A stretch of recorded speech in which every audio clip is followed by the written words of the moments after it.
I picked that challenge tonight for a reason.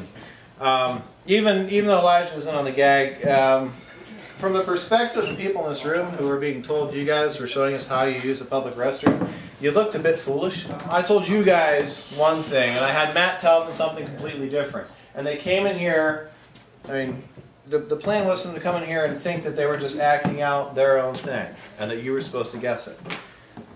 But we weren't completely honest with them. We only gave them half of the story. And the world around you likes to do that. They like to give you half the story. How many of you guys have ever seen a reality show of any kind? Do you know how much stuff gets left on the cutting room floor just because it's not exciting? You only get this much of a story that's this big. As Christians, we know that at times we look foolish because of our beliefs. We know that there are things that we do, things we choose not to do or say, and even some of the rules that we put in place to protect you guys and to keep this night a safe environment, we know a lot of them don't make sense. And a lot of them might seem foolish to you. There's a passage of Scripture that reads as this. This is from a translation called The Message. The message that points to Christ on the cross seems like sheer silliness to those hell-bent on destruction. But for those on the way of salvation, it makes perfect sense. This is the way God works, and most powerfully, as it turns out.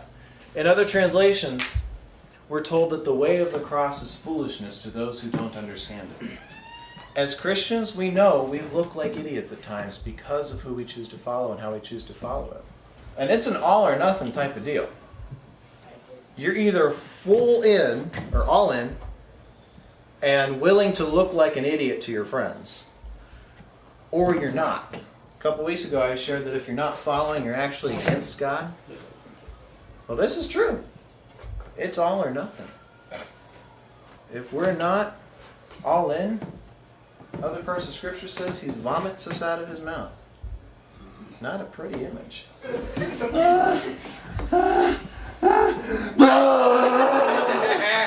They came up here. Now granted, Elijah wasn't on the gag. But he still was willing to come up here and make himself look like a fool because of what he'd been told to do.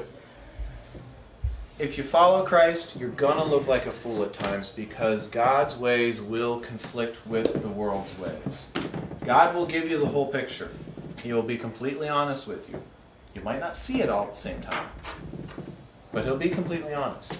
God says all or nothing. God says if it's all or nothing for you, you're going to look like a fool. Guarantee it. God also says it's worth it in the end.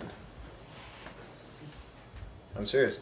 In the end, we get to spend eternity with the guy who created everything and is going to make it perfect.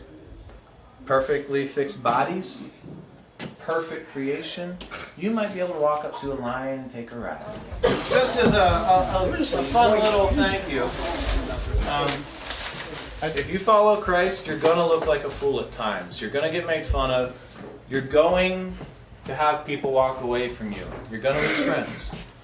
But in the end, I mean, this is popping cookies. This is nothing. Oh, this is seriously, trust me. This is my life. This is going right to Elisha's hips.